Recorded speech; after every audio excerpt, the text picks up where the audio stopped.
Hello, and welcome back to Planetos Podcast, a podcast dedicated to the fans of George R. R. Martin's A Song of Ice and Fire and HBO's Game of Thrones.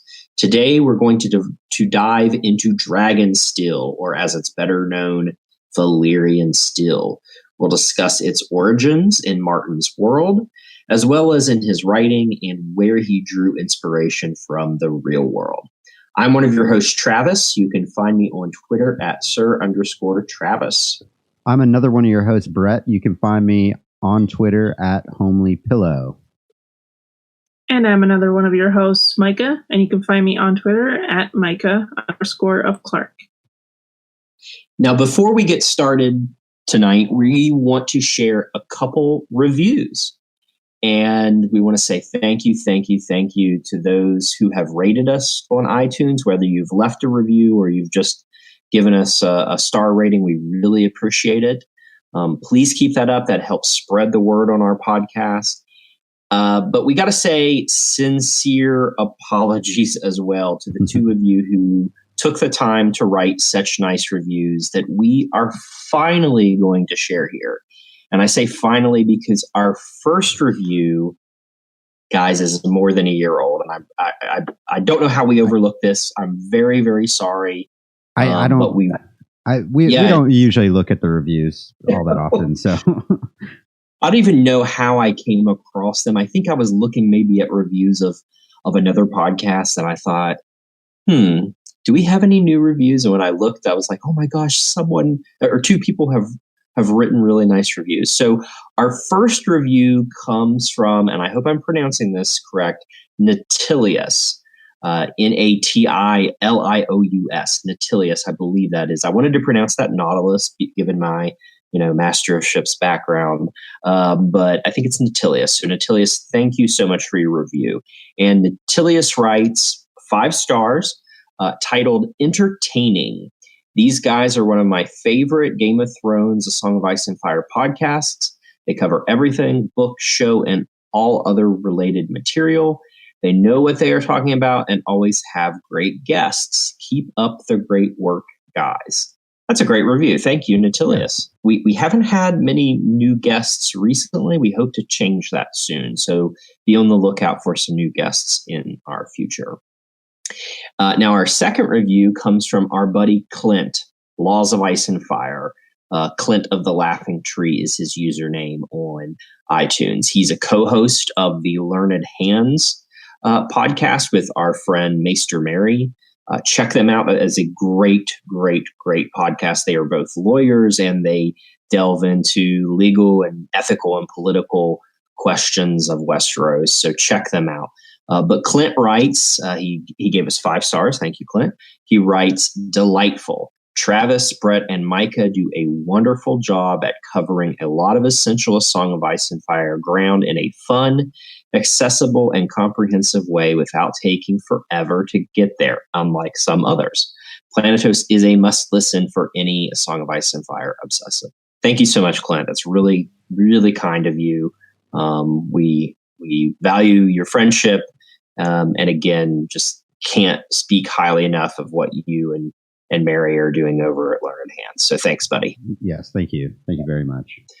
So, I don't even know how this episode came about. I think there was some discussion in the fandom. Gosh, it's probably been a couple months ago. So let's pause here. So let's say it's been a while since we've been together. We have, we did some really great episodes over the past few months. But honestly, my work, my personal life has just been so consumed, so busy. I'm so mentally and physically exhausted. So, it's taken us a while to get back into it. Hopefully we'll be able to keep up a pace and have some new episodes releasing here. But, we just wanted to let you all know that we thank you for listening. We hope you stick with us. We're trying to get content out, but as you know, the world is a complete and total mess. And sometimes you've got to take care of yourself. You got to do your job, and you got to take care of your family. And so that's kind of what's been holding me up.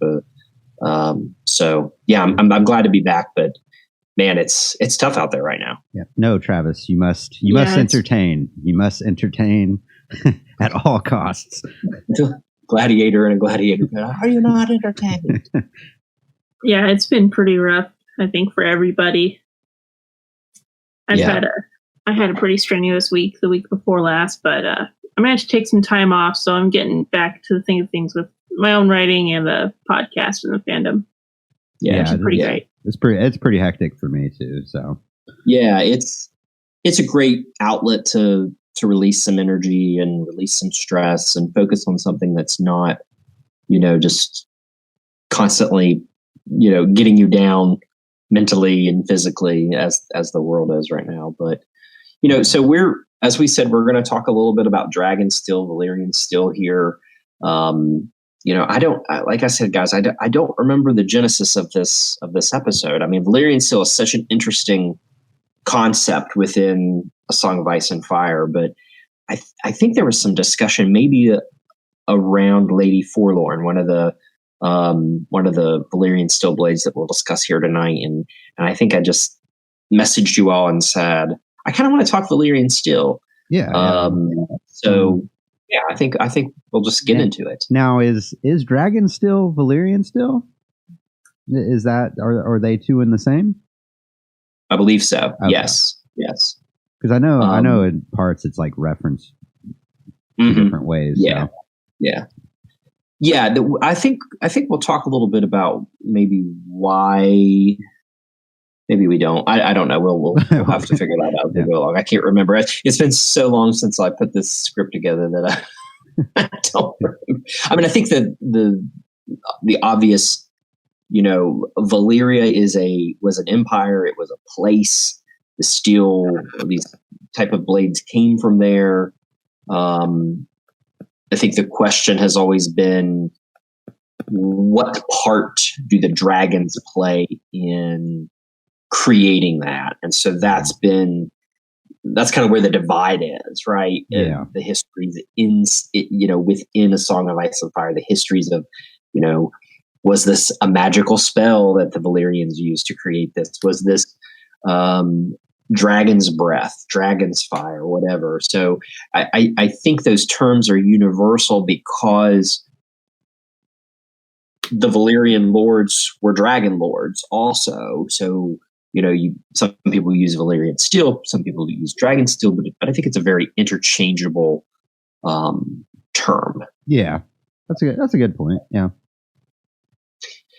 So we know that, given its name, it was invented in Valyria. Valyrian Steel, Dragonsteel is a special kind of steel, and forgive me, I'm Appalachian. I may pronounce steel as still. So apologies for all of you out there. Don't make fun of me, please. It is a special kind of steel that is said to be created through a combination of sorcery or magic, and its forging techniques is something only the Valyrians knew. Its quality is unparalleled, and we see that within the story. If you're talking about ice, or you're talking about any of these other Valyrian steel blades, like they are just so superior to all of the other castle forged steel in Westeros and in the world. It is very strong. It is extremely light. It is much sharper when compared to the average castle forged steel of Westeros and other metals of Planetos. It's quite possible, as we alluded to just a few minutes ago, it's quite possible that the Valyrian Freehold used dragons in the process to make this metal, which, in combination with secret spells, gives Valyrian Steel its magical properties. Now, there are usually distinctive ripple patterns within the blade, indicating that the steel has been folded back on itself thousands of times. And a very thin metal gives you that ability. You can fold it again and again and again, and just really make it a really strong blade. Now, in the world book, we get the story of Maester Thurgood's inventories, which compiled a list of 227 Valyrian steel weapons in Westeros. Many of them have been lost or have disappeared over time. Most of these weapons are swords, treasured heirlooms of noble houses, each with its own name and storied history. Valyrian steel is very expensive. That's why even impoverished houses are unwilling to part with them. Valyrian steel has become only more expensive over time due to the fall of Valyria, which reduced the supply of dragon steel, and the techniques to create and forge the metal were lost in the Doom. However, we do know that Qohor, one of the 9 free cities that sprung from Valyria, boasts that they know how to reforge the metal without losing any of its attributes. Qohor is known as the City of Sorcerers, and that should perhaps tell us something about their abilities. In a Game of Thrones, we meet a Qohoric master armorer in Tobo Mott, who owns a forgery on the Street of Steel in King's Landing, which employs young Gendry Baratheon. Now, Tobo Mott is the one who reforges ice, and we'll talk a little bit more about that later. So, as we alluded to, Valyrian steel has a couple influences, both from literature, from fiction, and from the real world. So I think the first big inspiration is Mithril, which comes from Tolkien's world. Now, one might wonder, why does George include this special metal in his story? Well, it's a tried and true trope in fantasy literature. That's not to say George stole it from somewhere. He's just using it to build out his world. And we can see him also pulling, as we said, from real world history and myth. And here's something that George said back in 2002. Valyrian steel is a fantasy metal, which means it has magical characteristics and magic plays a role in its forging. Now, as we said, A Song of Ice and Fire is often compared to Tolkien's Lord of the Rings. And you can look at that story and find Mithril as a stunning comparison. Mithril resembles silver in Tolkien's story, but it is stronger and lighter than steel. The word comes from Tolkien's Sindarin Elvish language, where myth, M-I-T-H, means gray, and real means glitter. So you can kind of see how Tolkien constructed the word and used it to explain the metal that's used in many of these blades and armor and stuff in his world. But we also have to remember that George is a huge fan of comic books. And you might remember that X-Men's Wolverine has those famous adamantium claws. If we go back to Earth mythology, especially Greek mythology, that's where we get Auric Alchem. Auric Alchem, I think I'm pronouncing that right. Orichalcum. Auric Alchem. Look that up because it's a precious and powerful metal in the fabled city of Atlantis. The word means mountain copper. It was first mentioned in 7 BC by Hesiod and later by Plato and Pliny the Elder. This metal seems like it was used more in the mythology of Atlantis for encasing walls of great cities, roofs of temples, and shrines and statues. But there is this interesting line about Atlantis's walls, saying that one of the walls flashed with the red light of Orichalcum, the red light. That kind of sounds like the way people see kind of a reddish glow or a reddish ripple in some of the Valyrian steel blades in Martin's world. So I think that was kind of an interesting thing to pick up on. So finally, and perhaps most importantly, there is the very real Damascus steel. These swords come from our own world and are characterized by distinctive patterns of banding and mottling reminiscent of flowing water. They're usually in a ladder or a teardrop pattern. So that's really evocative. I mean, imagine this Damascus steel blade in front of you, and you see these ripples into this like water flowing that has these shapes and these patterns. Damascus steel blades were reputed to be tough. They were resistant to shattering. They were capable of being honed to a sharp, resilient edge. They were made from Wootz steel imported from southern India and the island of Sri Lanka, and are called Damascus steel because they were smithed or sold exclusively in Damascus, which is the capital of Syria and one of the largest cities in the ancient Levant, which is a historical geographic term which encompasses much of what we know today as Syria, Israel, Palestine, Lebanon, and Jordan, as well as parts of Turkey, and even in kind of a broader sense, stretching into northern Africa and Libya, Egypt, and even Greece into the Mediterranean and many of the islands in and around what we would call the Middle East and Western Asia. So just like Valyrian steel, Damascus steel production, importation, and techniques were all lost over time for many reasons.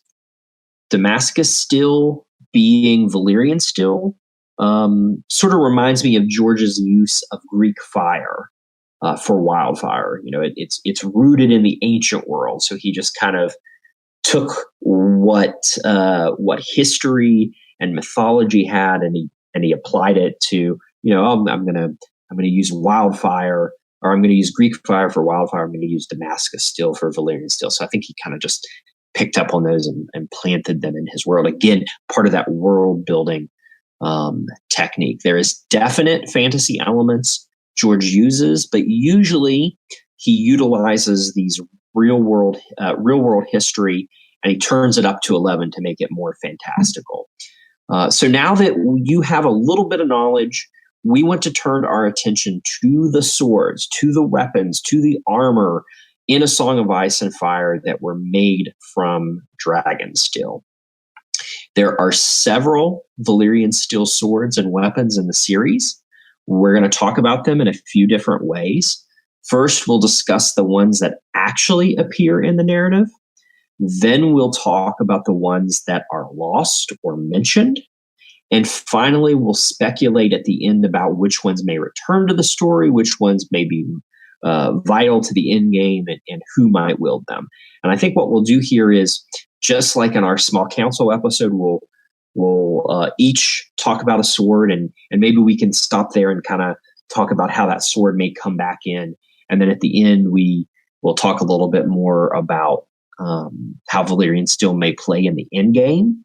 And then we might have something special. We might, well, I don't want to give anything away. We might talk a little bit about that. So Micah, why don't you kick us off with starting with some of the swords that we get in the story itself? All right. My pleasure. So the first one we have here is the sword Ice, which is the Valyrian steel sword for House Stark of Winterfell. It is a two-handed ancestral greatsword of House Stark.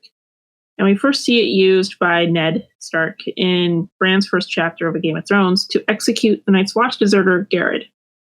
And later, sadly, used it to kill Sansa's direwolf lady. Rest in peace, lady. Ice is as wide across as a man's hand and huge, taller than an adolescent Robb Stark and near as tall as Sir Ilyn Payne, who also uses the blade to execute Lord Eddard. It's just dark and smoky, with very deep rippling. When Toppo Mott reforges it into two swords for Tywin, the story says that when he tried to reforge it into Lannister Crimson, the steel darkened to patterns of gray and red. The current Ice is a legacy sword, meaning it is named in a tradition dating back to the Age of Heroes. The current sword is about 400 years old. We saw it used to behead traitors by Lord Cregan Stark in the Iron Wolf and Fire and Blood as well. All right, so ice, which is probably the most famous, I would say, Valyrian steel sword in the story. I mean, this is a sword that we get like from the first chapter, not the prologue, but from Bran's first chapter, and it is a formative scene when Bran watches his father execute Garrett for deserting the Night's Watch. Do you think there's any chance ice will be reforged? Oh man, I've thought about this a lot, and I don't know, because I kind of think, I don't know, because I kind of like that Brienne wields it, and I don't want her to have to give it up. I'm not entirely sure if we'll see it because, like, I mean, it'd be kind of like more useful in a sense as a form of Oathkeeper because ice is huge. It is massive. You cannot use it to fight in almost any kind of combat. Right.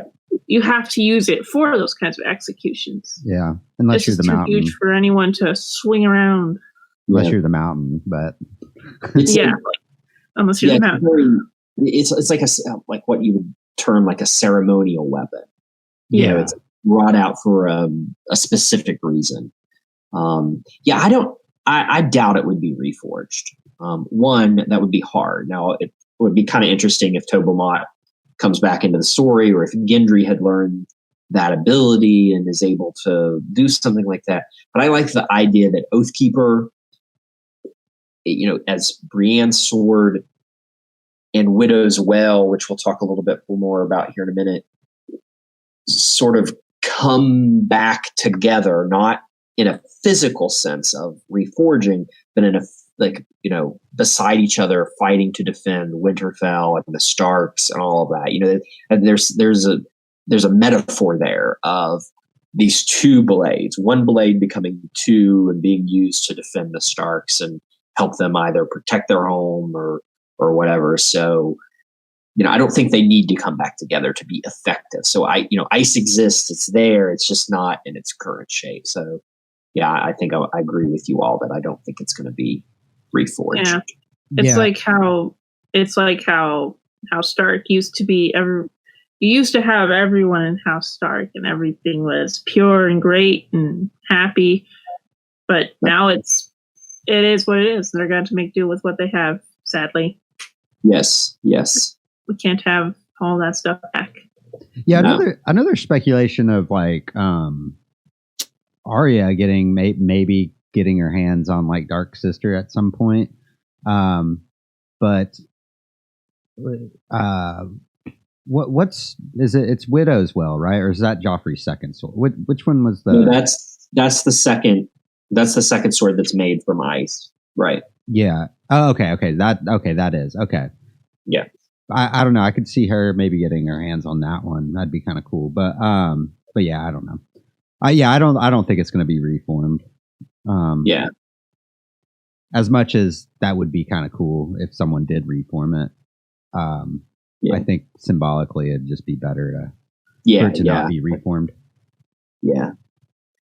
All right, Brett, you want to talk about the second one that we know in the story? Oh yes, I would love to. It's the second sword we have here is the cat's paw dagger. This dagger with a dragon bone hilt that was used by an assassin to try and kill Bran Stark. It cut deep into Lady Catelyn's hands. Catelyn takes it to King's Landing, where Littlefinger tells her it was once owned by him, but he lost it to Tyrion Lannister in a bet. Ned keeps the blade, which is then taken by Littlefinger and used against Ned in the throne room at King's Landing. Yeah. So the cat's paw dagger, I think became I say I think because it was in season 7. I think became a plot point when Littlefinger gave it. He gives it to Bran, and it's kind of assume that Bran sort of sees like the history of the blade, and that Littlefinger had helped with the downfall of their family. It's very not clear. It should have been a little more clear. Anyway, so Littlefinger has this. So I would think that at some point this would come back into the story, because it's rooted in the foundation of the story. It was used to kill Bran, or to try and kill Bran. It cut Lady Catelyn. It was turned against Ned in the throne room, and so I think at some point the Stark sisters or someone are going to pick up on the fact that this blade was used to basically frame our family, to trick our family, and to help in their downfall. You think that's going to happen in the books? Yeah. And man, what an arc that this cat's paw would go through if that happened. I mean, yeah, I'm pretty sure it became a character in the show. But no, yeah, I think something like that's going to happen. I'm sure it's probably going to be similar to what we got in the show, but just a lot more fleshed out, I would assume. I think I'm on the other end of the table here. I don't think that Cat's Paw Dagger is going to come back. You don't think so? No, because of a couple reasons. One is we don't actually know where it went. Like we've theorized that's with Littlefinger, right? That he might be using it, but it's Sansa doesn't. She sees him; he's using a knife to like cut peaches or whatever, but like she would notice if it's like Valyrian steel or something. And yeah, if it came back, it would come back like only to kill off Littlefinger, and that would be cool. But I'm just not sure, because you need a lot of like retcon explaining to be like, yeah, it was with him the whole time. And then okay, so you think that the show just gave us like fan service with it, basically? Yeah, mostly. Okay. I mean, I do think that Sansa is going to be the one to take out Littlefinger, but I think it'll be more of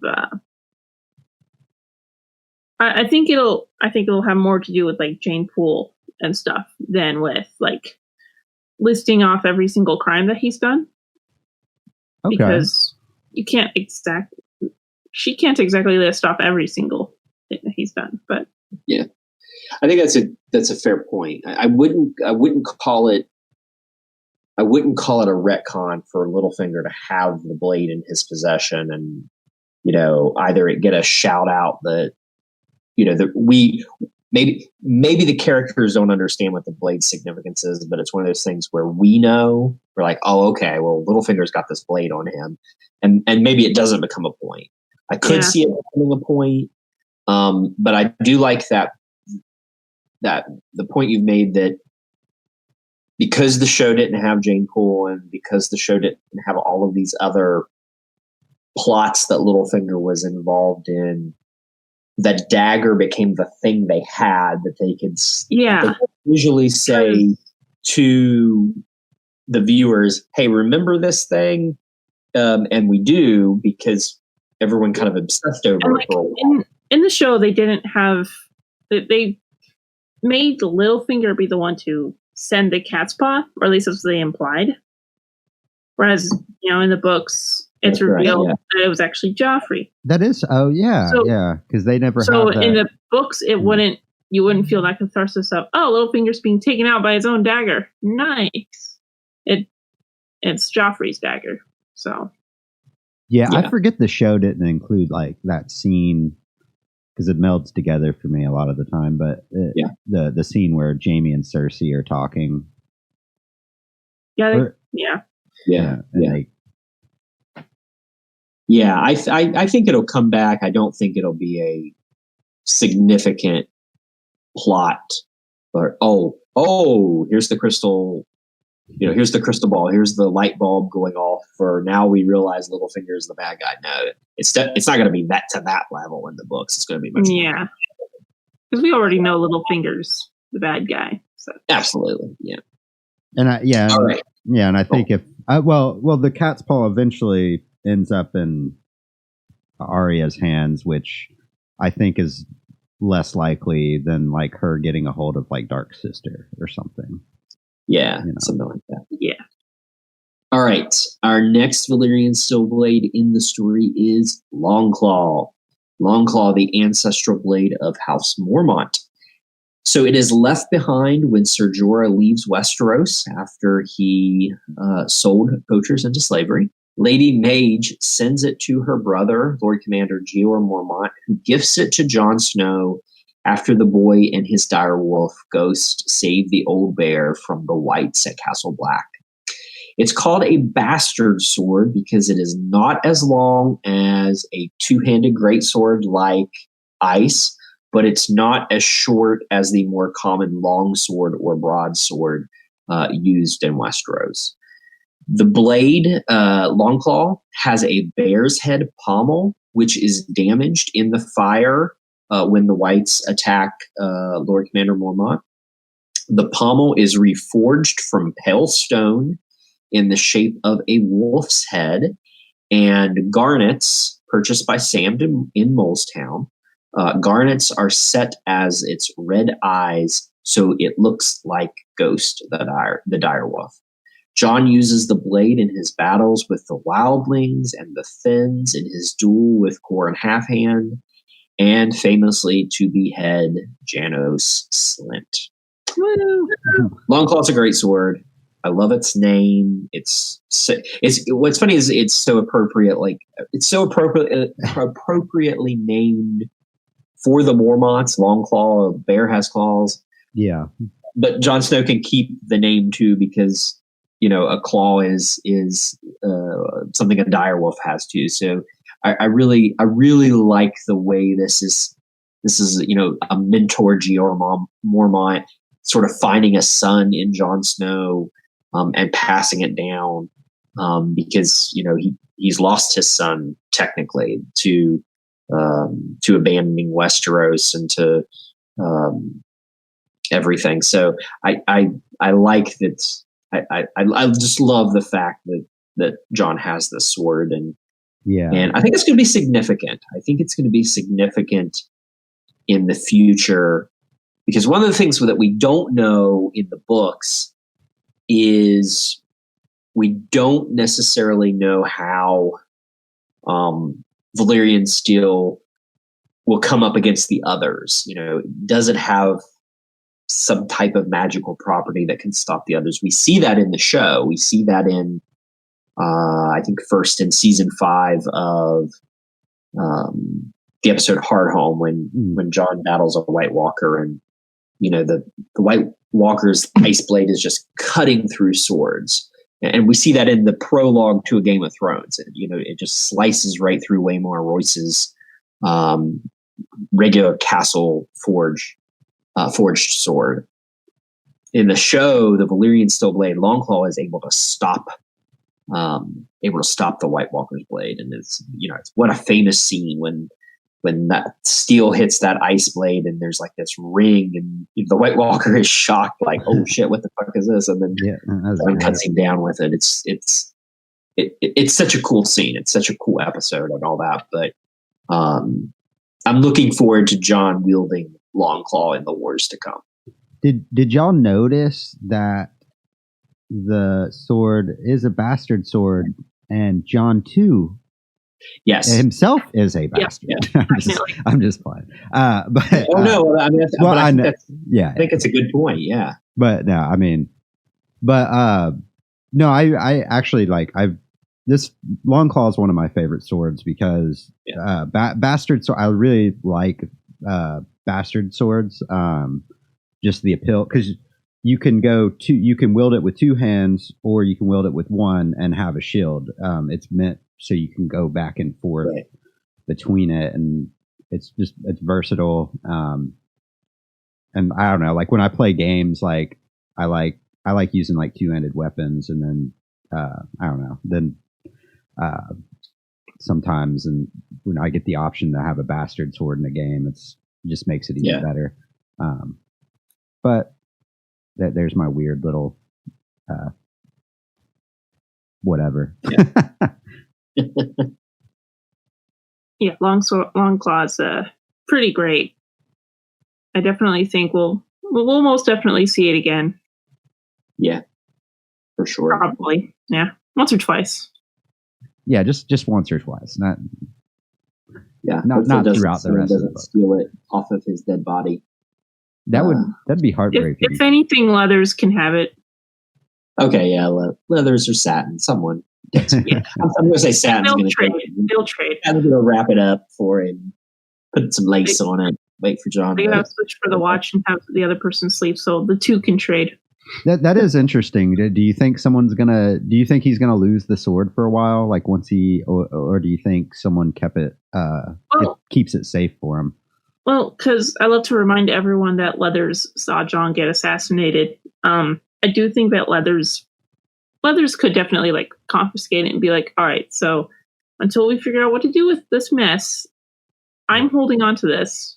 Well, because he was my boss. It's about to be all out war, I would think, too. You got an angry giant. Oh, yeah. You just killed. You got an angry giant. You got the Queen's men. Celise is wanting to burn people like normal. Yeah, it might turn into chaos.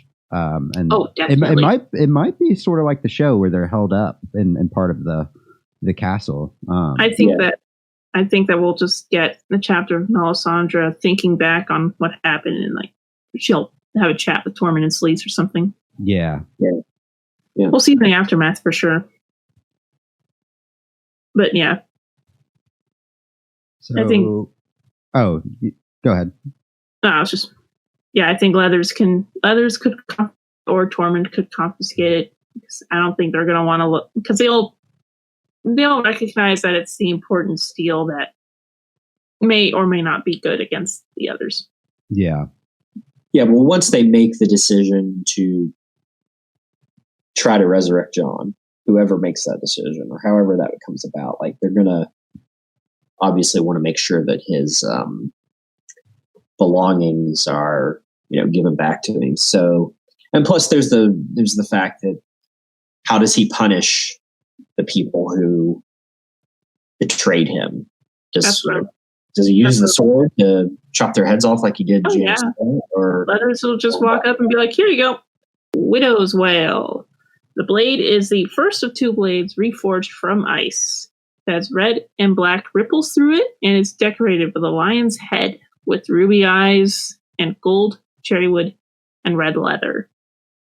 Tywin gives it to Joffrey before his wedding to Marjorie Tyrell. Joffrey uses it to destroy Tyrion's gift, like a douche, The Lives of Four Kings, which is a very important book that Joffrey definitely should have read. The blade remains in the Red Keep after Joffrey's death, waiting on Tommen to come of age. This is the blade that we all wish Jaime had right now in the Riverlands, so he can he can use to battle Oathkeeper in a trial by combat. And I really thought he had it. The show, man. The show decided to add grave robbing to Jaime's list of sins. But yeah. But so go ahead, Brett. Oh, I was just gonna say, where do you guys think Widow's Well is gonna end up going forward? Well, I came up with one small thing. If we have if John Connington does pull a Tywin and sack the city, we could see someone could break into him and get Widow's Wail, and from there someone mildly important could have it. Trying to think of anyone relatively linked to Widows or Wailing. Maybe the easiest way for the John Connington team to get this sword quickly is one of the Sand Snakes who's on her way to King's Landing with Marcella and others. So especially if they're one of the one of the likely culprits in killing Tommen. It's right there; they could take it. I still kind of hope that somehow it falls back into Jaime's hands. I kind of like the idea of, again, the two parts of ice coming together in some way to defend the Starks, and I think it somehow has to get out of King's Landing in order for that to happen. So whether Cersei takes it with her and it gets back to Jaime, or Jaime somehow comes back to the city before the city falls, and he takes it and flees north, who knows what's going to happen. I kind of like that.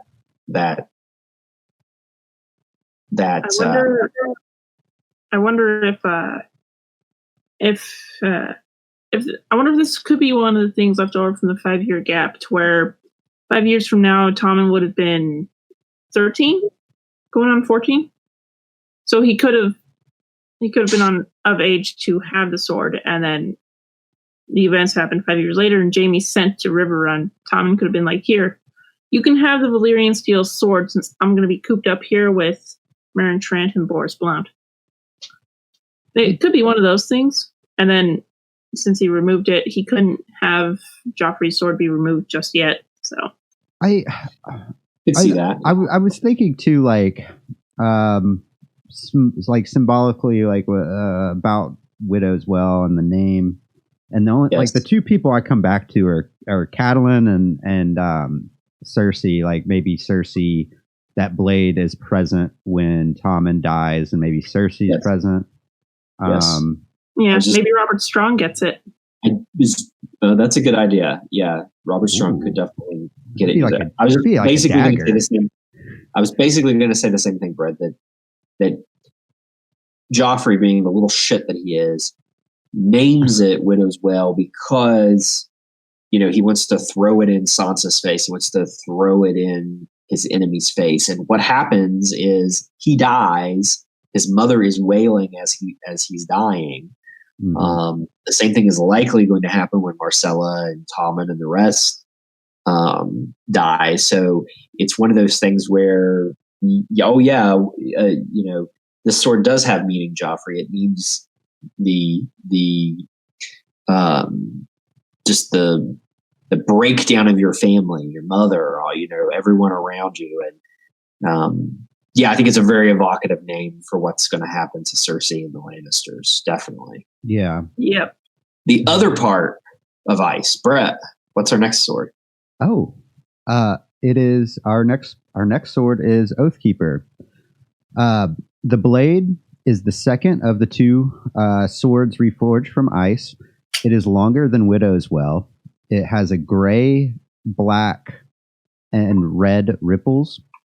Its scabbard glitters with gold and red lion heads and smoldering rubies. Smoldering rubies. I don't know. Its pommel is a golden lion's head with red rubies for eyes that shine like twin stars. It's given by Tywin to Jaime, who gifts it to Brienne and tasks her with finding Sansa Stark, hence the sword's name. Brienne uses it to slay what is that name? I'm gonna have to restart this. Pig. Is it Pig? Okay. Yeah, it's just Pig. All right. Hence the sword's name. Brienne uses it to slay Pig and Timian at the Whispers, and to fight Rourg at the end.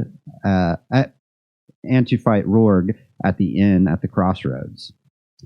The sword is used as evidence by the Brotherhood Without Banners and Lady Stoneheart to prove Brienne is working for the Lannisters. Again, one of these blades that we think is going to be significant in Jaime's arc, in Brienne's arc. It's already been significant, but it could potentially be used in a trial by combat. Do you think Oathkeeper is going to fulfill its mission? Is it going to find and fight for and defend Sansa Stark? I think so. Yep. And I like. I thought the show did a pretty good job of that. It's obviously going to be a little or a lot different in the book, but the show did a pretty good job of getting to that point. But yeah. I think the books will have a path of Brienne getting to Sansa eventually. I think they'll probably be like early on in A Dream of Spring. Brienne will finally get up north to where Sansa would be, and then be like, "Here, I have the sword of your father, half of it anyway." Yeah, I think both parts of Ice are gonna end up either in Winterfell, wielded by somebody like Brienne with Oathkeeper and Widow's Well with someone like Jaime. Either it's gonna be back at Winterfell or wherever they decide to fight the others. I think both of those swords are going to come back into play. Yeah, definitely. All right, our next sword is Heartsbane. It is a two-handed greatsword and heirloom of House Tarley, passed down from each Lord of Hornhill to the next. Samwell Tarley remembers holding it when he was younger and often has dreams about it. So this is a sword of House Tarley. It is obviously either at Hornhill or in the possession of Lord Randall Tarley, who is a real bastard. He is likely to betray the Tyrells and go over to Thagon's side, we all think. But Sam is not too far from Hornhill right now. He's in Old Town. We know what's getting ready to happen in Old Town. He could flee there. I wonder, just like in the show, does Sam take Heartsbane and bring it north? I think that could be a show invention. Sam's dreams of Heartsbane are, really him sort of feeling guilt in some way, feeling guilt for not making his dad proud, etc. So I kind of think that, does he start to lose those dreams? Does he start to lose the calling of that sword as he gets more comfortable with being a maester and being a man of the Night's Watch, and kind of being like, that was a different life for me. So it's quite possible that what is Sam's brother's name? Dickon. It's quite possible that he wields it. He uses it or something. Again, he's like 8, though. Oh, is he younger? So he's 9. He's like 8. Okay, I'm thinking of the show. He's not older. Yeah. In the books. So again, it's a two-handed greatsword. It's hard to wield. It's more ceremonial. Practical. So I could see Sam getting it. Yeah. I think that like once, because Sam's most likely going to meet up with Willis Tyrell, and that's how we'll get to meet him. If Willis accepts like the great threat, or just Euron being a threat is what it is, he could call whatever reach houses are available and say, "Hey, we need all of your Valyrian swords here," because they'll likely create a huge front at Highgarden to fight Euron with. So I could see them pulling in a bunch of Valyrian weapons there. Yeah, and that's how Heartsbane could get there. I could. It feels like it could be a show invention, but I don't know. It's kind of weird because it kind of comes to nothing after he steals the sword.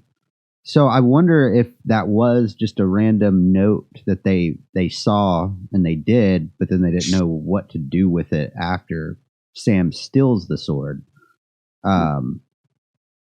Because I forget what even Sam does with it in the show. He gives it to Jorah. He gives it to Jorah. Okay. Like in it, a lot of issues in season 7 where like they had a bunch of things happen that they never paid off.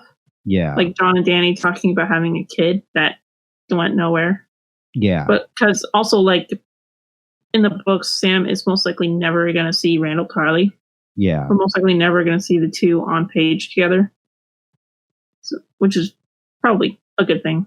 Yeah, Sam gives it to Jorah, like, at the Battle of Winterfell. So, like, in the beginning of that battle. Which was cool for the show's content. It was nice. It was nice. Whatever. I'm curious, Michael. Why would the Tyrells need Valyrian steel blades against Euron? I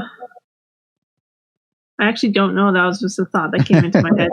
It's a cool thought. I mean, Euron's walking out with Valyrian steel armor, so you know it's going to be hard for a regular sword to do anything against that. I was just like, did you pick up on something different or think that it could be that Willis just doesn't want Euron to get those swords. Could be, yeah. It could be collect them and bring them here so we can keep them safe behind the walls of Highgarden. Yeah, because I could see Euron trying to collect those, trying to, like, if he's wanting to bring on the apocalypse. I could see him being aware of it. I mean, we don't even know if this is true. Valyrian still. I assume it does, but kill White Walkers. But because I mean, why else put so much emphasis on these Valyrian steel swords and on the pages?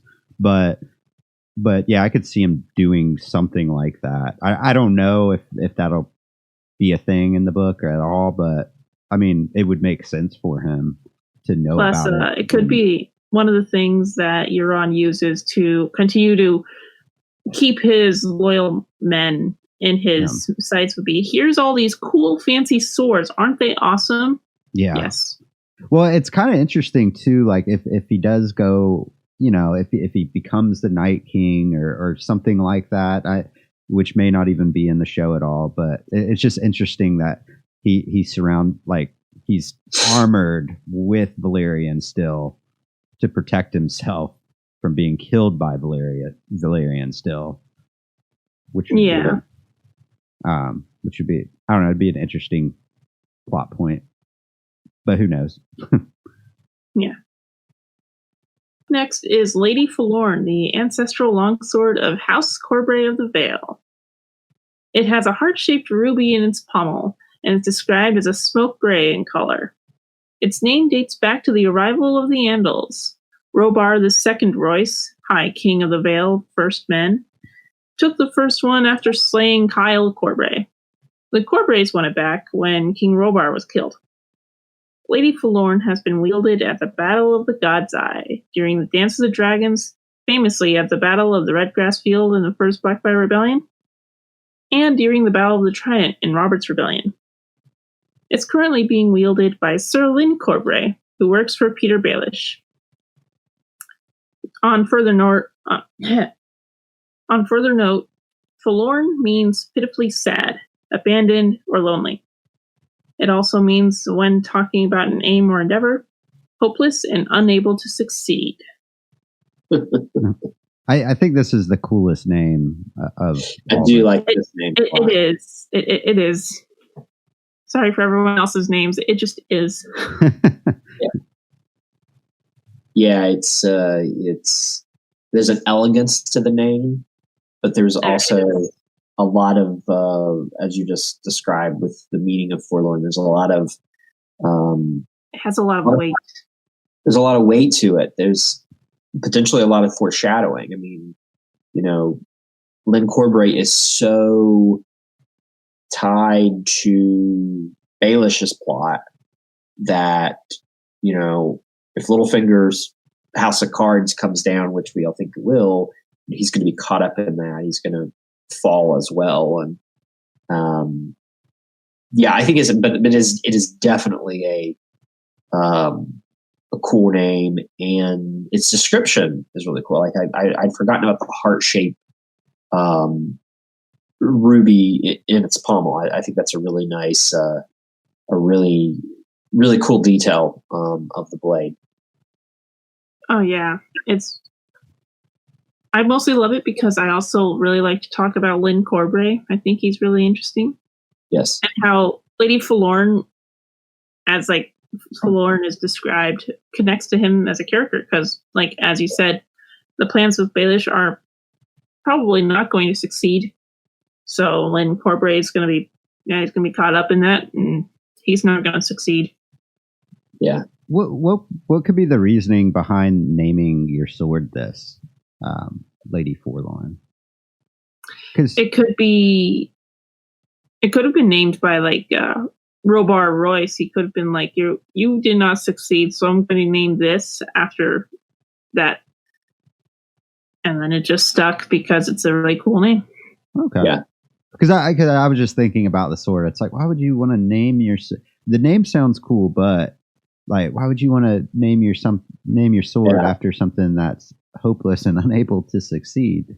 But yeah, I like that. I like that idea that Robar Royce named it, and then it was won back, and so they're like, well, the Corbrays are like, well, we're going to keep it because this guy's plan didn't succeed, and so it's just like, all right, well, Uno reverse card. Yeah, like, it doesn't apply to me; it applies to him. It applies to them, not us. Mm-hmm. Yeah. All right. Okay, so this next blade is Nightfall, the ancestral sword of House Harlaw of the Iron Islands. It has a moonstone pommel. It's said that Dalton Greyjoy took it from a dead Corsair pirate. For anyone that needs to know that. It's unknown how it came to belong to House Harlaw. Nightfall is currently wielded by Sir Harris Harlaw of Greygarden, and I didn't know. That sounded a little condescending. I didn't know that Corsair directly translated to pirate, so I'm with you on that.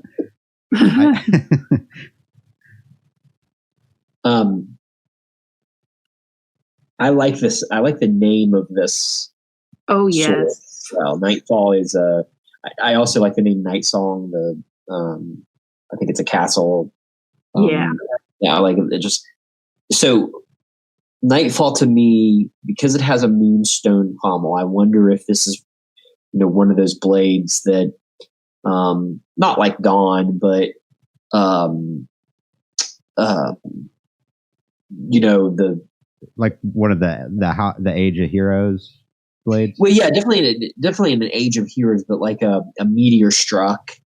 And so it's called Nightfall because the meteor fell on a night, and they got the moonstone and put it in the pommel or something like that. Nightfall also has kind of an evocative name like Winterfell. Mm-hmm. It could have been wielded in the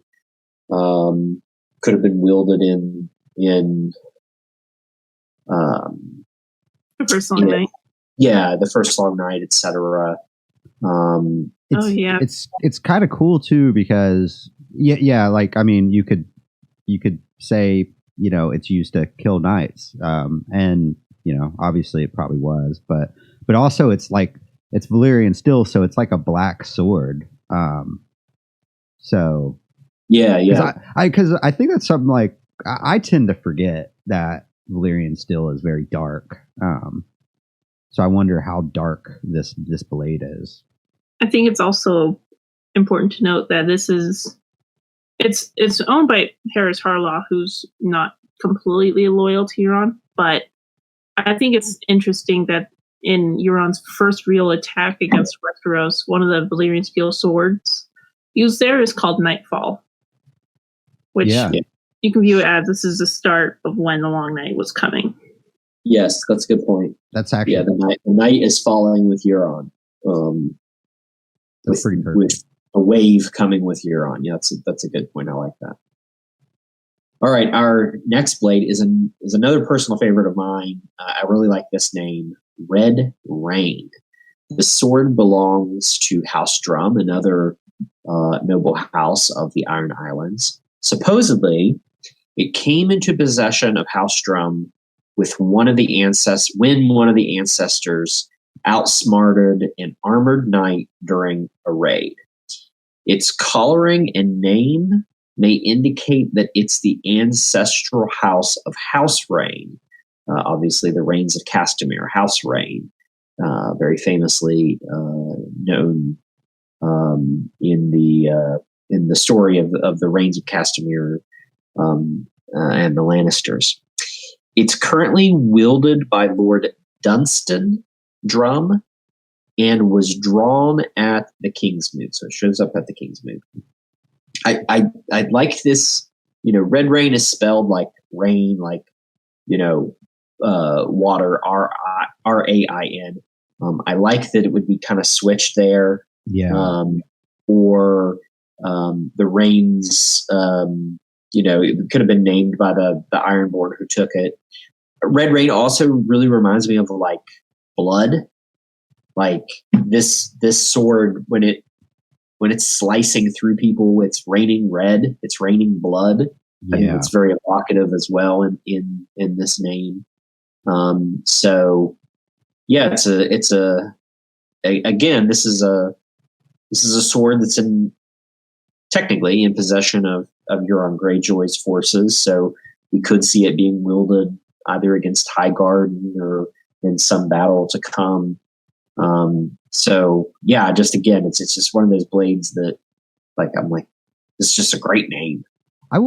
It's kind of strange. That's two Valyrian steel weapons in the Iron Islands. I wouldn't expect such a poor play. Yeah, I think that because I'm pretty sure this sword is.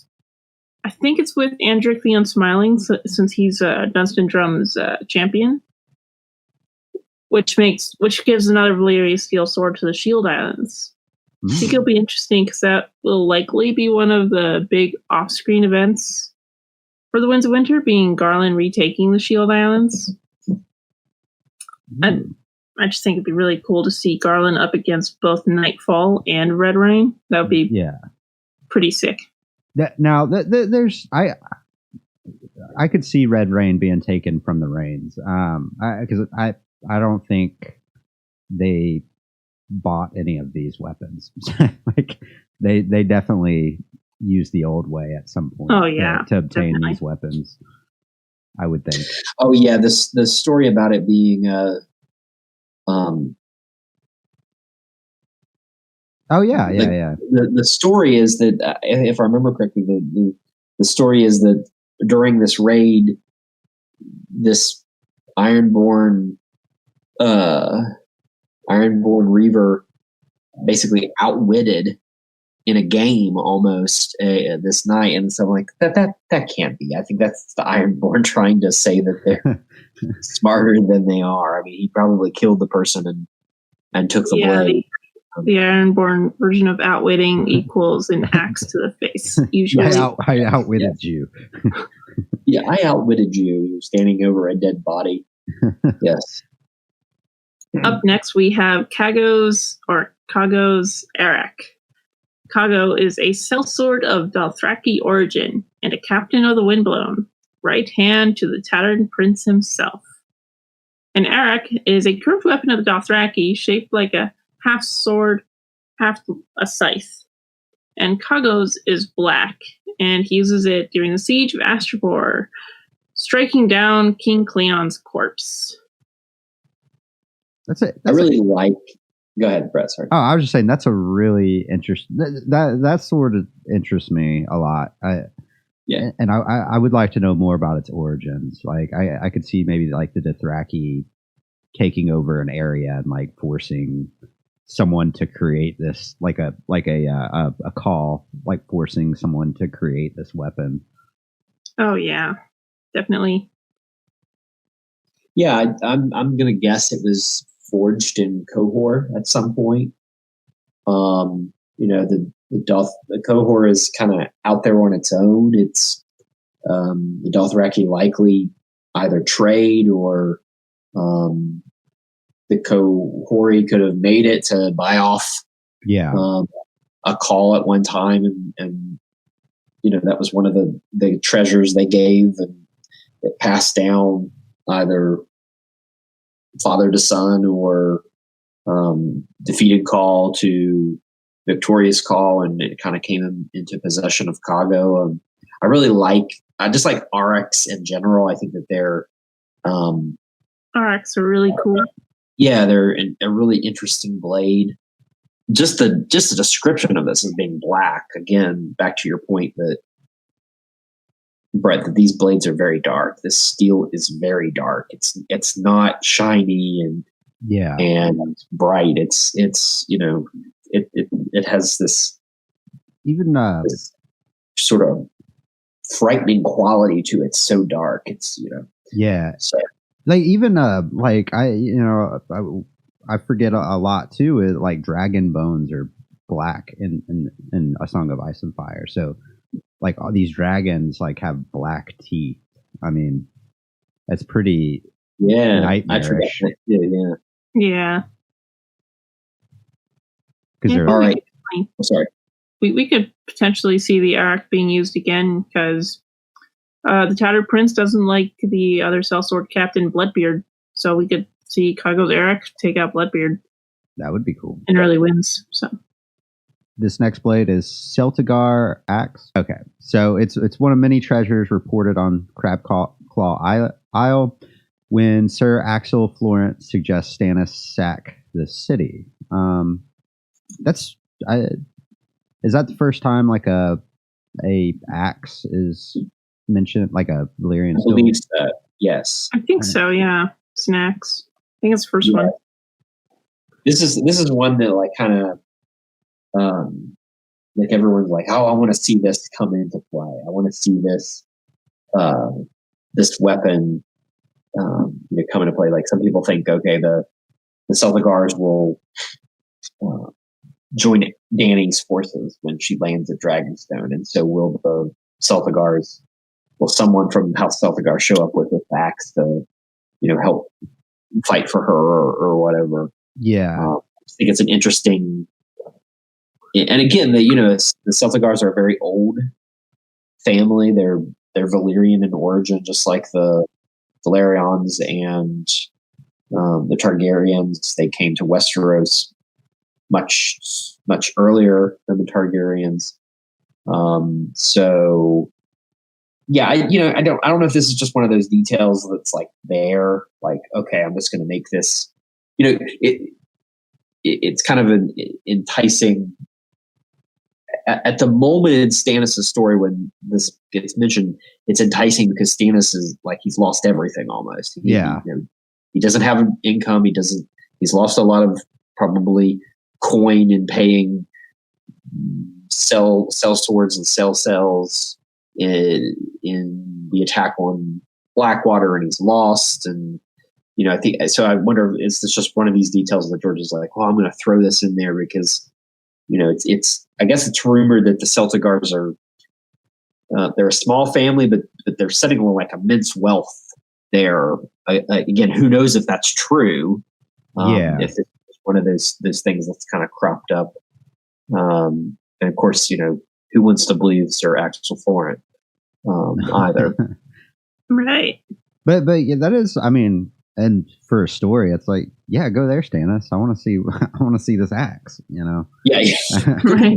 Just go get the axe and then come back. Just the axe. Yeah. But I'm thinking this weapon, not so much, but a little bit. It's almost, it's sort of a mix between a blunt weapon and a sword. And thinking about.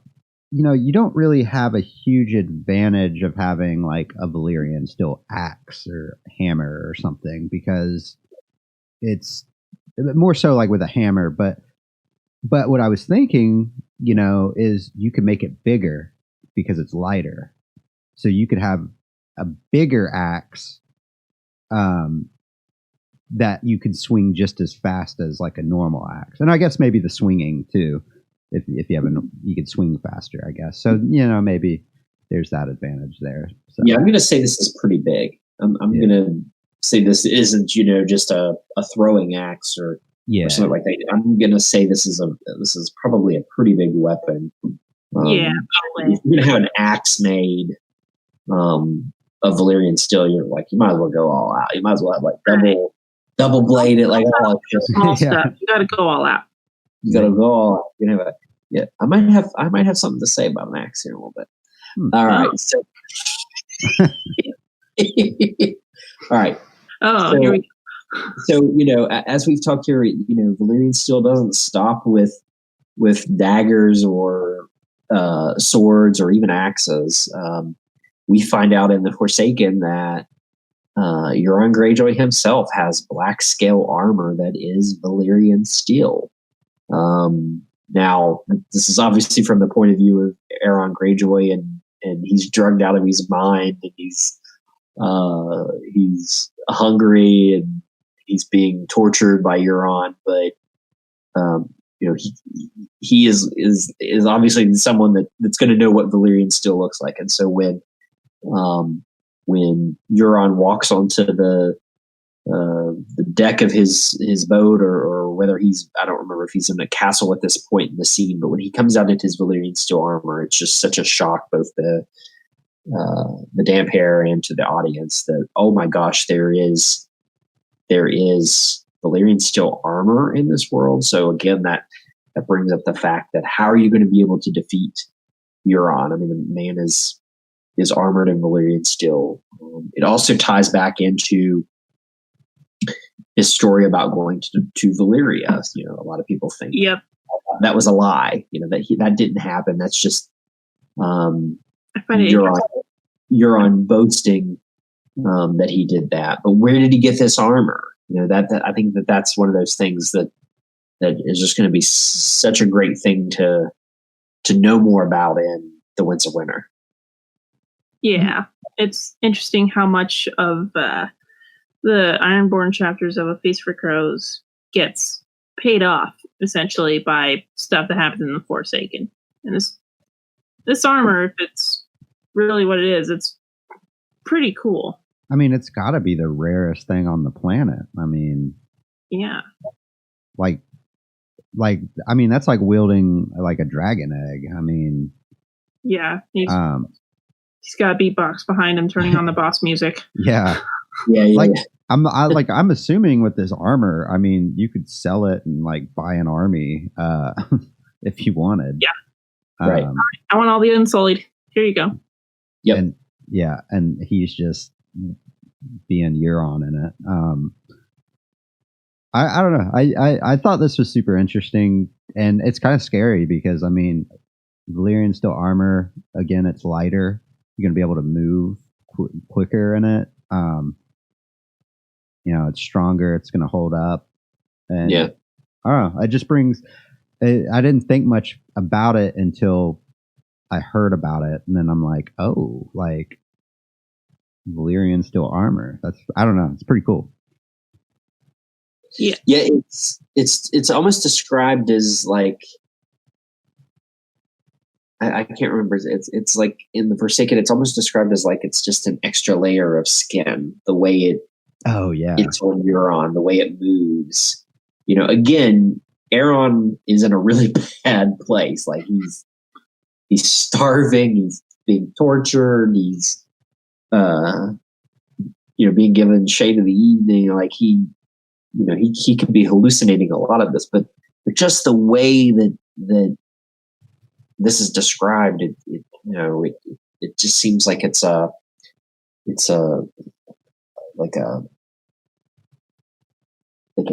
outer shell of Euron. Like this monster has this outer shell. I think it's a really cool way of describing it, and it's going to be just totally batshit crazy when he starts fighting in it, and you're like, holy fuck. Yeah.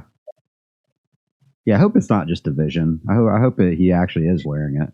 Yeah, I think it's true. I mean, I think it's pretty true. Yeah, and I don't see many people saying that, this is just Euron hallucinating. But, I just want to make the point that the guy is like fucking whacked out of his mind. So, I mean, he was whacked out of his mind before. I think that if he can make out that it's actually if he can make out it's Fulia flowers next to him, and he's in enough of a state of mind to like reach out and try to help her, I think he can tell that it's Valyrian steel. Well, that's the point. Like the fact that he's recognizes that it's Valyrian steel, you know, I think should be very clear to us that it is Valyrian steel. I mean, I don't think, you know, George is going to lay that point in there and just have it be something, you know, oh, well, that was Aeron hallucinating or whatever. Yeah. So, yeah. Yeah, I agree. All right. What's next, Micah? I suppose Targaryens have a crown or something. Do they? Yeah, Aegon had a crown. It was a circlet studded with red rubies, worn by Aegon I and some of his successors. Unfortunately, it was last worn by King Daeron I and lost after his death in Dorne, of all places. Dorne. Okay. Dorne. So wonder who Dorne is going to side with that they could give this crown to. You know, I feel like they just might be interested in this Aegon person and some elephants that he has. Aegon? Wow, another Aegon. Tell me more about this boy. Oh, you know, they'll just show up and they'll just be like, here's a box. And within this box is this cool little necklace for your head. Necklace for your head. I like it. You know, Dorne's a pretty bad place to lose your crown. Yeah. Yeah. Especially if you're at odds with them. Yeah, no. Yeah. On a serious note, I do think that it's definitely possible that we could see Arianne or Dark Star or Doran Martell himself be like, here you go. Here's your crown. We accept you as a true, quote, true Targaryen. Yeah. I definitely think this crown is coming back. You know, it's the shadow on the wall. It's the trappings of power. Like Aegon is going to have all of those things just handed to him. You know, that's the thing that Varys's comment to Kevin Lannister is just a load of bullshit. That, you know, Aegon knows how to fish. He lived on the streets. He did, you know, you had people around him protecting him his whole life, feeding him, teaching him all these things. Like, this is going to be one of those things that's just going to be handed on a silver platter and said, "Oh, now you're king. Here's Aegon's crown." Like it's one of those things that has to happen because there's so much good symbolism in it that he's got Aegon's crown on, and oh, here comes the actual real fucking Targaryen with dragons, you motherfucker. Yeah, it's one of the things Dany won't really like. Everything that happens with Aegon happening is because she's worked for it. She's been doing everything. She was in Marine for like a year, putting up with all these. It fools that. Well, I'm getting really tired. I'm just like, just burn that shit to the ground.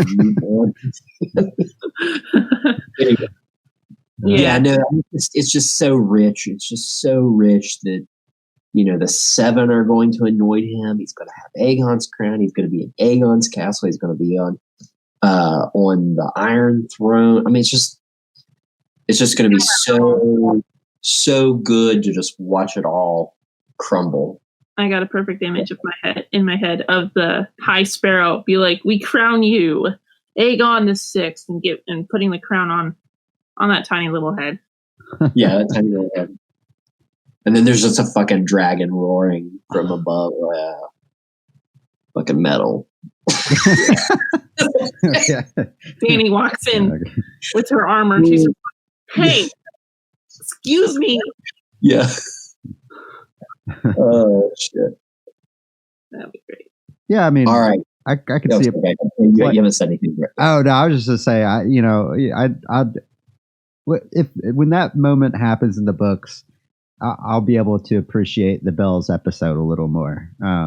Yes. Because that's sort of, you know, just Dany just going berserk on, because just Well, like it's just like one of those things. Like, he looks like the right person, and yes, and he's got everything that, like, guarantees him that spot. And Dany's just like worked for everything and had to claw her way to the top.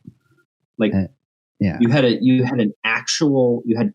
including Viserys. Of course, Viserys was an asshole, but you had two actual Targaryens, like, that could have brought you back to power, Varys and Valyrian. And of course, we'll talk all about the Blackfire conspiracy and all that later. But it's just, she's just going to be pissed, and I would be too. Like, come on, come on. All right, Brett, what's next? It's again, it's not swords, and like there are other things with Valyrian still, as we've talked about. What else has Valyrian still? Well, this one is the Maester's Collars. So links representing the study of magic and occultism. Luwin and Marwyn have one of them on their chain, which I thought that was interesting that Luwin had. I know we've talked about it in the past, but that is interesting that he actually studied that. Just because of his interactions with Bran. But I was gonna ask this question at the end of the episode, but I think it's more appropriate to ask here. How much Valyrian still do you think the Maesters have? I mean, if they're able to make links out of Valyrian steel, they buy that in bulk at some point. Like, just give us 500 pieces. And no, I doubt they can make it. But the fact that they have Valyrian steel at the Citadel, is that going to become important down the road? That is interesting. And Euron's right there. If they have a big heap of Valyrian steel, and obviously they have someone that knows how to forge it, like. Let's get a couple people from Cohor. Yeah, like what are they? I don't know where this steel is originating from. Are they like hiding swords and breaking that stuff down? It is very strange. It could be that it could be a case of like way earlier, hundreds or thousands of years, when people were more aware of the memory of the Long Night. They could have had like a surplus of it to make for the Maesters. But then as time went on, the fact of interest in magic died down, so their need for the Valyrian steel died down, so they might not have as much as we would think. Yeah. Yeah, it's just interesting that with all the Valyrian still coming into play in the Greyjoy arc is interesting. All right. And the final thing in the story that we know of that is that has Valyrian steel is the Horn Dragon Binder, also called the Hellhorn. It is 6 feet long. It is made from a dragon's horn, so the actual horn on its head. It has a black gleam and is banded with red, gold, and Valyrian steel. The bands are covered in strange writing and Valyrian glyphs. Euron sounds it at the King's Moot, saying he took it from warlocks sailing to take on Dany. Euron gives it to Victarion, who is tasked with bringing Dany back to him. I hope this thing isn't a mating call. Like, that'd be bad for anyone. I mean, I know you die when you blow on it, but it'd be bad for everyone else who's left. My instant thought just went to Victarion, and now just Victoria's sounding it, and then a dragon mounting him. It's like, oh fuck, what the hell? Turns out Victarion's final chapter is way more crazy than we thought. Yeah, you don't mount the dragon mounts you. The dragon mounts you. Yes. Oh god. I kind of like that. I kind of want to see that now in the chapter, because Victarion, Yeah. Okay. Anyways. Yeah. So do we believe the story that Euron actually took it from the warlocks? I mean, why would he lie about that, right? Yeah, he has them. Yeah, that's what I was thinking too. I mean, why would he lie about it? But like, what? I guess the warlocks were going to try to take a dragon again. I guess. Too. Yeah, I think that they were obviously going to try and use it in the same fashion to take a dragon from Dany to get back at her for what she did to them in the House of the Undying. But what do you think is going to happen when this horn is finally blown in Marine?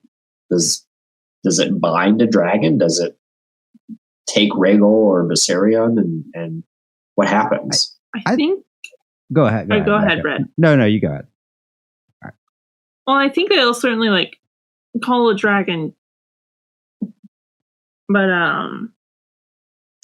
it's really hard to say because we have the Dragon Tamer chapter, and I certainly think that whoever blows it, the dragon may attack because they can tell if you're Dany or not.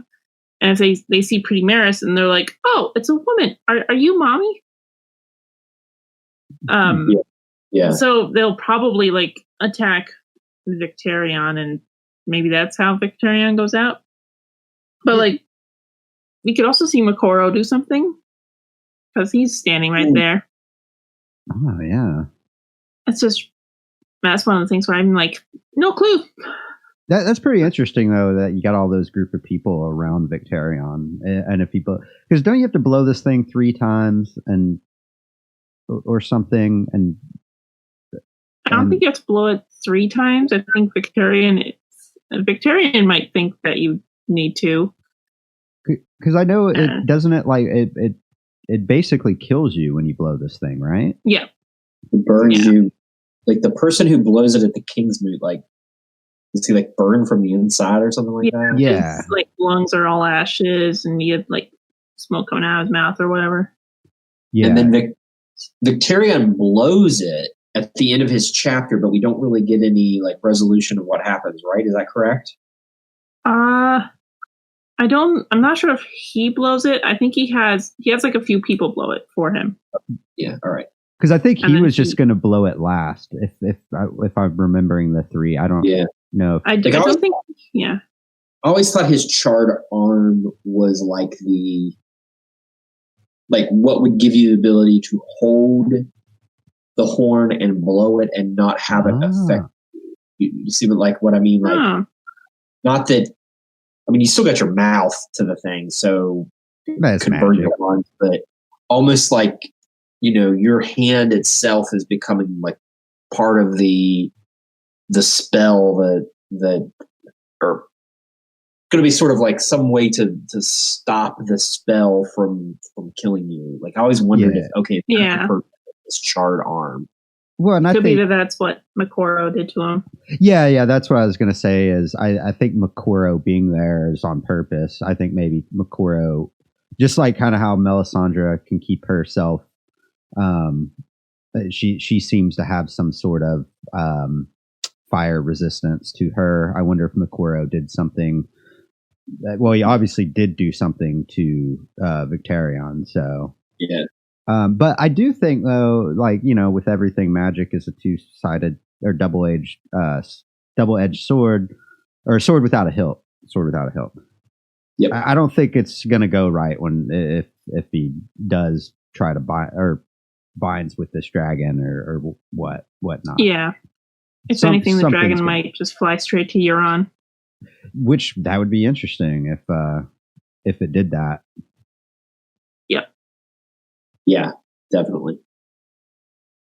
All right, so those are the ones we know about that appear on screen or are remembered by characters in their chapters. Let's talk about some of the blades that are lost to history. And Micah, kick us off. All right. First up on our list is Blackfire, the ancestral blade of House Targaryen. Wielded by Aegon I given by Aegon the Unworthy to his bastard, Daemon Blackfyre. So this is, I think, definitely coming back. Oh yeah. I think again, this is going to be one of those things that's handed to young Griff when he becomes king, and again, you've got the crown, the blade, the throne, the castle, the anointing of the seven, all of these things. Well, this guy is king, but the banners on a pole, and then here comes the real Targaryen with real dragons, like the true power of House Targaryen. Yeah, I think I don't think we differ on opinions here. It's going to be given. It's like Aegon's crown. It's almost canon. It's just right there. It'll be interesting how you get with young Griff. You'll get the accumulation of all of these items for House Targaryen and all of these things that are House Targaryen, only for them all to be destroyed, essentially. House Targaryen's huge foothold that they put on the world will be wiped out. Will be wiped out, and we'll probably see the sword Blackfyre be completely melted away by Dragonfire, if it can be. That'd be a good test of if Dragonfire can forge Valyrian steel, it should be able to unforge it. I don't know if that's a word, but to break it, to melt it, whatever. It's again, it's one of those trappings of power. How you present yourself, and the trappings of power often aren't power. The dragons are power. Power is power. So yeah, I just can't wait. I mean, it's gonna be so good just to have Blackfyre back, and it's probably the blade that Illyrio. I don't remember if it says he specifically gave a sword to John Connington, or he gave a large, something wrapped that was large to John. I think that was from a altered version of. I think that was from a previous version of Tyrion 2 or 3. Yeah, I think it was like Halden or Illyrio was like, "Here is this totally not Blackfyre wrapped in cloth or something." Yeah, I think George took it out because it was too obvious. Yeah, but then he said something about it, and it makes it obvious again. Yeah, I don't know. But, yeah. Oops. Yeah. All right, Brett. What is the next sword that's lost to history? Well, it is a sibling, and it's Dark. It's Dark's sister. Another ancestral blade of House Targaryen, wielded by Visenya, Aegon's sister wife, straight from Alabama. Sorry, anybody from Alabama. Described as slender, maybe made for a warrior woman in Old Valyria, passed down to Bloodraven, who took it to the wall with him, according to George. Dark sister. Dark sister. Again, you've got the Arya vibes. You've got Miri. Miri. Yeah, Miri. Yeah. Dany, even. Yeah. Yep. I think any of the Sand Snakes. That's yeah. I'm going to guess this is picked up by Bran and company as they flee. Yeah, I think that Mira's going to have it for a while, and I think it was mentioned in one of the Nauticast by either Jeff or Emmett from the Nauticast that it could be something from the 5-year gap to where 5 years from now you would already have Arya at the wall, so she would get Dark Sister pretty easily. but since not, now we can have Mira read with Dark Sister for a while, probably. It makes sense. Having to, change up and rewrite. Yeah, I am. I think I'm with you, Travis. I think they're gonna get it somehow. Bran and Mira, and I'm interested to see if who wields it. Like, I mean, what if like Hodor wields it while Bran is warging him? I mean, that would be pretty scary. But I think most Hodor with Dark Sister. Yeah, but I think most people jump to Mira as wielding it, but I don't know, man. But yeah. But then from there, I don't know. I could see, Arya getting a hold of it at some point. Yeah. I think Arya is probably the most likely to wield this. And it's made. I mean, it was originally made for someone smaller, right? Like a smaller wielder. So, yep. It kind of lines up there. All right, our next sword is Bright Roar, the ancestral sword of House Lannister, last held by King Tommen II of the Rock, who sailed for Valyria before Aegon's conquest. Tommen was last seen in Planetos and never heard from again after he sailed to Valyria. Bright Roar is not. I don't think that. I can't see that coming back into the story. I mean, the Lannisters already have 2 Valyrian steel swords. I mean, this is sort of an object of desire for Tywin, if I remember correctly, or other Lannisters. I think expeditions were sent to like try and find this blade or whatever. Yeah. But I can't see it coming back into the story. What about you guys? No, I think that's I think it's just world building on George's part. Just to House Lannister doesn't get anything nice. It just gives a reason why. It just gives a reason behind Tywin's desire to take ice and yes. It gives it a little more of a backstory, I think. I mean, there's a chance that it got reforged, or who knows what happened to this. But yeah, I don't think it's coming back. Another cool name coming up. Yes, I love this name. Yes, Lamentation is the ancestral sword of House Royce of Runestone, lost in the storming of the dragon pit during the Dance of the Dragons. It was torn from the body of Sir Willem Royce, and it says here we can cite Radio Westeros' theory on Robert's tapestries. Radio Westeros has a really great theory that Lamentation was found by someone in King's Landing after the Dance of the Dragons or during the Dance of the Dragons, and has somehow come into possession of Littlefinger, who, among other things, has smuggled it out of King's Landing and is using it to control the Royces, to buy them off, to buy their support. And so that's their theory, and I think it's a really cool theory. Yeah, that's kind of cool. I mean, it's sort of like a mini version of what's going on in King's Landing with Aegon having the trappings of power, and yes, if Littlefinger can, because there's one Royce that's like with him, right? He's got that Royce. Yeah, Nestor. Yes. At the gates of the moon now or something. Yeah, Nestor's the gates of the moon.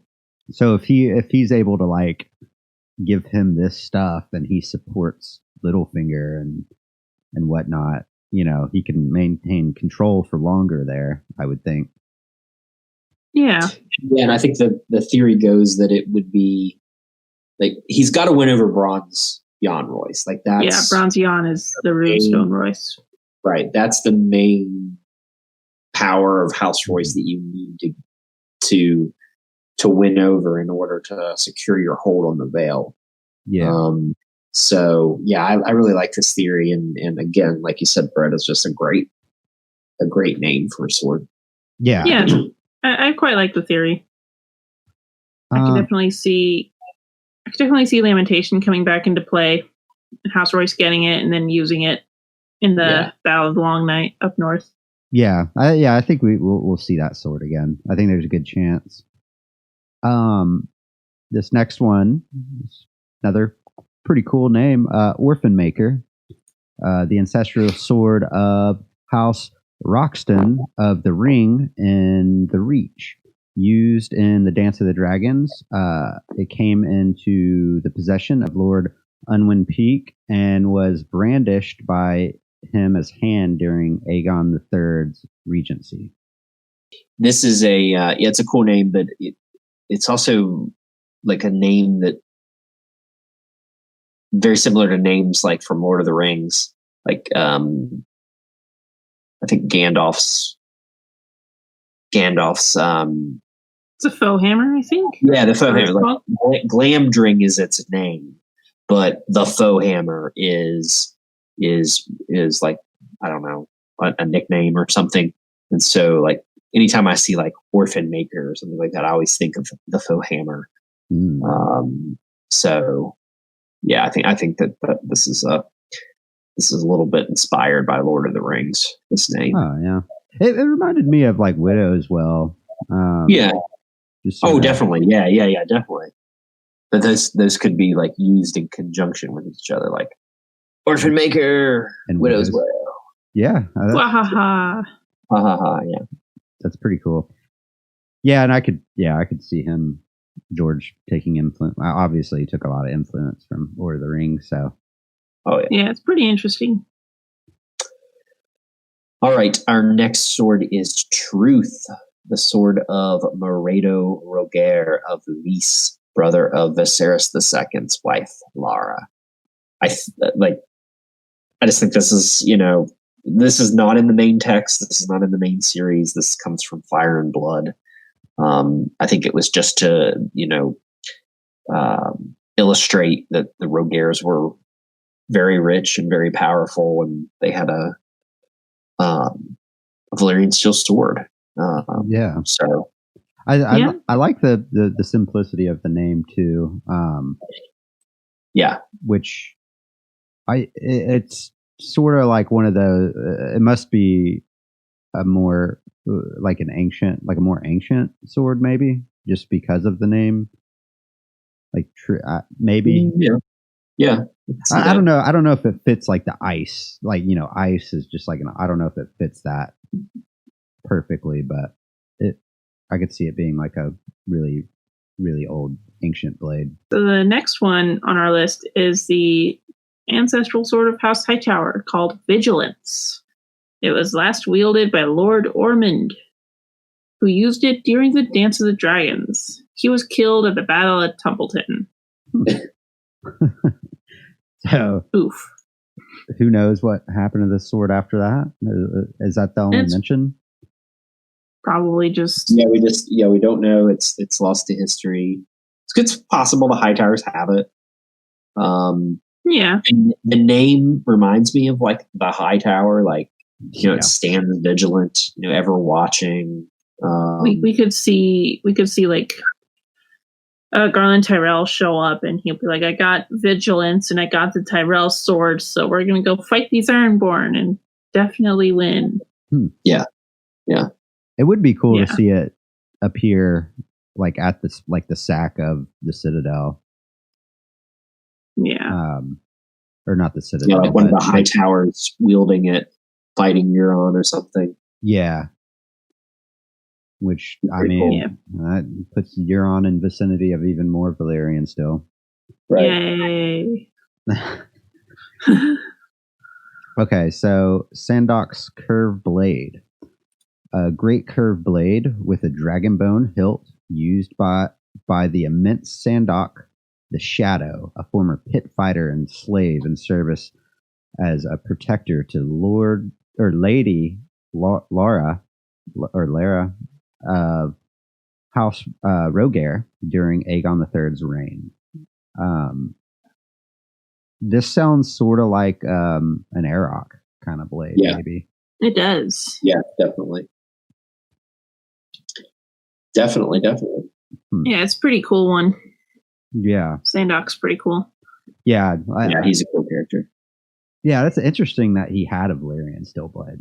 Like, so I don't know. That's just kind of strange. He's one of the few like non-lords to wield one. Yeah. Yeah. All right. Well, that concludes the Valyrian steel swords, weapons, armor that we know of in the book and that have been lost to history. So I want to wrap up with a couple questions. First question. In the TV show Game of Thrones, we see that Valyrian steel can be used against the others, much like dragon glass. Do we think that's going to be the same in the books? Yeah, I think so. Yeah, I think it will. Just for the reasons I've stated before, like why put so much focus on it if it's not going to do anything special in the end? Yeah, it's either that or it's for the ice spiders. Yeah. That'd be crazy if, this won't work on the others, but it will work on their ice spiders. Yes. All right. Use the Valyrian steel to. Wasn't that sort of like how the show was? Like it would like dragon glass would work on the dragon the glass whites. worked on the whites, and then the Valyrian steel was in Jon Snow's famous tutorial from season 7, where he was like, "All right, it's the first step." Yeah. Well, yeah. Sam uses dragon glass to stab another. Oh yeah, he does. Okay, yeah, it's a plot hole. Yeah. So, yeah, it's the show contradicted itself. Did it? Well, yeah, because they were saying that the dragon steel worked on whites, and they didn't really say if it worked on others. And they were like, the Valyrian steel, that can work on others. That's right. Yeah. Okay. Why did they even do that? Like, just season 7. Yeah, I thought it was something weird like that. Yeah, but I don't see it being like that in the book. I feel like it's just. No, I think it'll be pretty straightforward. Yeah. Yeah.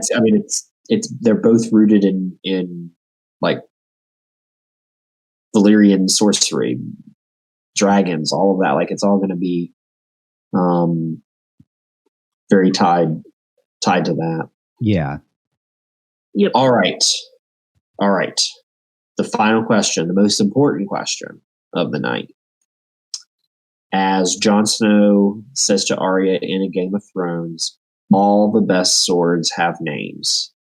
So if you and your family had a Valyrian steel sword, what would you name it? Micah.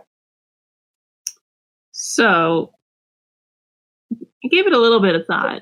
I think that my family has like a Scottish heritage, basically. We've tracked our line way back. So my traditional family sword, I think, would be a Scottish longsword. So it would most likely have like a basket hilt or something like that with it. And of course it would be dark. It would probably have like shades of like gray or red. And I would give it the name Sunset after the Sunset Sea. And with my title in the Not a Small Council of Warden of the West, I wanted to attribute to that as well. So I gave it the name Sunset. Nice. You sunset people with it. Right. Yeah. I make them go to sleep for the night. For the long night. Okay. Yeah. That's like pretty cool, though. I like the tie to your tie to your real world Scottish heritage. So yeah, that's pretty cool. Yeah, you went a completely different direction than I did. I went more in story. All right, Brett. Okay, hit us up with it. Okay, so I'm gonna show you I drew a picture of it because I was like, I want to envision this. Okay, and so I did add a folder. It's called Brett's Valyrian Still in the drive. And if you open it up, you can open the picture up. But it is well, I guess I want y'all to see it first. Oh my. So oh, nice. I did a Valyrian still flail, and I named it Tell of Vagar. It sounds a little lazy, but it's not because when I named it Tell of Vagar, I was going more for the god, like because the three heads, or the three original dragons that conquered Westeros were all named after Valyrian gods. Now there wasn't a lot to them, so I had to take a little influence off of the dragons too. So the reason I named it Tell of Vagar is Vagar was the smallest of the three, and it was, smaller usually means faster, quicker, and of course with Valyrian still, it's lighter. So that's a pretty cool drawing. Yeah, I have made changes to what I would want it to be. So again, this chain, I would switch that out for dragon, like a small dragon spine chain, and then made metal. Yes, and then made from the bone, because dragon bone, a dragon bone hilt, and then at the end, at the very bottom, would be a dragon's tooth attached to the end of this thing. Yeah, and then the actual ball part of it, I tried to make it look a little like a tail. It looks sort of like a dragon egg. Yeah, I think it does. But then I wanted to make it look crude. Like I want it to look like dragons, like teeth or spikes, but it would essentially just be a big, nasty Valyrian still ball of spikes. But yeah, I like it. That's pretty cool. Expecting a full arsenal with this one. I did have a couple more. I had a scythe in mind that I'd call, one of the gods, claw, and then I had a Valyrian still warhammer, which would be like, the fist of Drogon, or not Drogon, the fist of Valyrian or something. Valyrian. Nice, that's awesome. Yeah, I like how you tied that back to the three dragons and three gods and stuff. Yeah, there's just nothing. There's just nothing on the gods. Like there's not even. So I assume they named the dragons sort of had personalities based off of these gods. Yeah. Yeah, definitely. Yeah. All right, so I have three that I'm gonna name here. Now, one of them is if you follow Nauticast, one of them is pretty well known to my character in the Nauticast, and that's my Valyrian Steel Trident Summoner, which that's my ceremonial weapon. Okay, guys, it's pretty big. I don't like to use it. You have displayed over your head as you got your huge dining feast and you're welcoming guests and you're just jabbing a thumb at it and being like, look at what I have. So what you're saying is you're the richest man alive in the world of Planetos. Listen, Lord Gene and I have embezzled tons of money from Nauticast. We live large. When I walk into the small council, I'm like using my trident, helping myself along, just laying it on the table like Aquaman, like just not threatening at all, people. Like I don't threaten people. Are you wearing a Valyrian steel chain around your neck too? Yeah, just Valyrian. Just like you can't even see my face because it's just Valyrian steel. There's only the softest of thuds as the trident hits the table, just to make a point. Yeah, absolutely. Yeah. Yeah, so that's my Valyrian Steel Trident. It's called Summoner, because I like you summon something from the deep with it. You can control something powerful from the deep with it. So I have a Valyrian Steel Axe as well, and that is called Red Dread.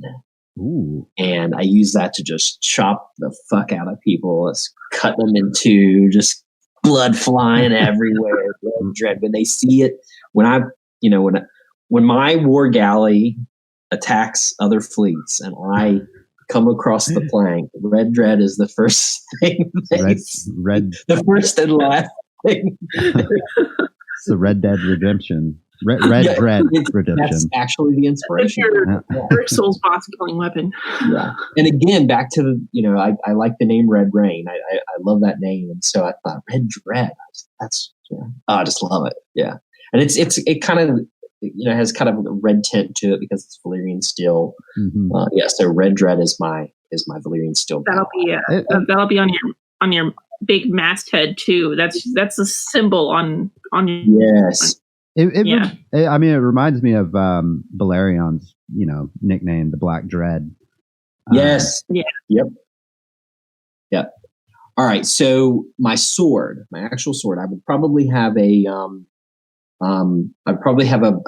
bastard sword because a two-handed would just be too big. It's too impractical. I don't want a small broadsword or whatever. I want a pretty decent sized sword. Yeah. And I stole this name from Transformers. Bumblebee? It is No, it's not Bumblebee. It is Starscream. That's an awesome name. That's a good name. It's a good name. So it looks a lot like dawn. It is not dark like Valyrian steel. It is glowing almost. It is, as they describe, pale as milk glass. I like to use this weapon at night. All right. So the last thing you see is just this flash of bright light, a Starscream. So you have a lightsaber. Basically, it's a lightsaber. Yes, basically, it's a lightsaber. So you also have the most unique, rarest looking because it's not black like most Valyrian. Exactly. Yes. Yeah. I sacrificed a ton of people to get this spell right to make it this color. I just thought of one having a Valyrian steel morning star, but call it the evening star. Ooh, yeah. I like that. Because it'd be super dark and like red, reddish, purplish. Yeah. Yeah.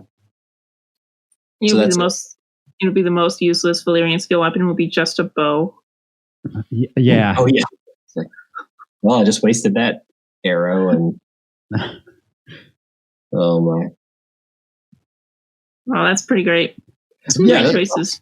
It was funny. I like these where we think up our own contributions to. Yeah. I was doing research with the dragon bone stuff, and it's like it's just like Valyrian steel. It's like stronger and lighter than other like material, and it's said to be as strong as steel, which I thought was interesting. Yeah, I just want to see members' renditions of the small council, and just you with your trident. Just walking in, just plopping that thing down and. Someone leans over and like, "Are you sure he's not a Greyjoy?" Like looking like Aquaman.